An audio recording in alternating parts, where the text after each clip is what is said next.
Anything that you can cook in one pot is, in my opinion, absolutely amazing. The continuous developing of the flavors is something really cool, and when it comes to one pot meal, there's nothing better than a stew. This pumpkin stew with turkey is not something you'd cook for long hours. It's done in about 45 minutes. So compared to traditional stews, it's really quick, but it's also a healthy version of a hearty meal. Let's start by marinating the meat. Cut the turkey breast into medium-sized cubes and put them in a mixing bowl. Season the turkey with 1 tablespoon salt, half tablespoon freshly ground black pepper, half tablespoon smoked paprika, half tablespoon garlic powder, and 1 teaspoon cayenne pepper. Then add about 2 tablespoons of olive oil and mix the contents together until the oil and the spices are evenly distributed. Cover the bowl with foil and place it in your fridge to marinate for 2 to 8 hours. When you want to start cooking, start preparing your vegetables. Roughly dice 1 onion, dice 4 celery stalks, and then focus on the main event of the dish, the pumpkin. This here is a butternut squash.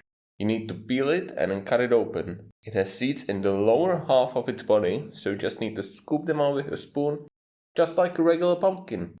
Dice the squash to similar sized cubes you did the turkey and set it aside as well. And that's most of the preparation done. It's this easy. Have your pot preheat on a medium-high heat, then put in 1 tablespoon olive oil. Put in the turkey and sear from all sides. Be careful not to overcook the turkey at this point, you just want it seared, and when that's done, set it aside. Put the onion in and let it cook until slightly brown. Add the celery and the squash and let it cook uncovered for a bit at first, 3 to 5 minutes. And then put the lid on the pot, let it steam for 5 to 10 minutes, and if any of your vegetables start to turn too dark, you can skip the remaining time. Season with 1 teaspoon ground ginger, 1 teaspoon freshly ground black pepper, and about half tablespoon dried thyme. Mix it all together and add chicken stock. You should add as much as it takes to have most of the vegetables covered. To me, that was about 1.5 liters. Oh, and don't forget about your bay leaf. Once enough. And now let it stew for 30 minutes. Because there are no potatoes in the pot right now, or anything really starchy, it's time to think about how to thicken the stew. Without a thickening agent, it would just be a pumpkin soup. You could add cornstarch or potato starch mixed with water in the stew, but be careful with the amount. Also, I always find these starches stop working when you work with the leftovers. I'm making what's called a roux, that's R-U-X, and it's probably the only French word I know how to pronounce correctly. Start with a small pot on a medium-high heat and add about a tablespoon of butter. Let it melt and come up to temperature until the butter bubbles, and then while you whisk it, start adding in all-purpose flour. The amount of flour you'll need is completely dependent on the amount of butter you started with. Always add a bit, look at the consistency, and then add more. Never dump the entire bag of flour in there.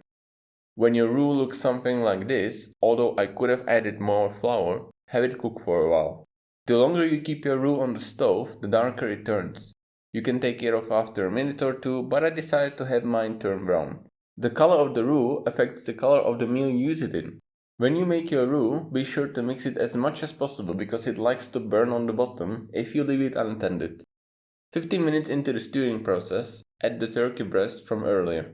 The meat shouldn't be cooked all the way through at this point, and so it needs some more time in the pot to ensure it's cooked well. As you're cooking it, you can always take a bigger piece out and cut it in half. If it's pink on the inside, just like this one, they're not ready, put them back in there. And finally, 10 minutes before you serve, add in the roux and let it cook for 10 minutes. You should really start seeing the stew thickening at this point. Unless you don't put in enough like I did. And that's about it. Serve the stew hot and be sure to enjoy the delicious contents.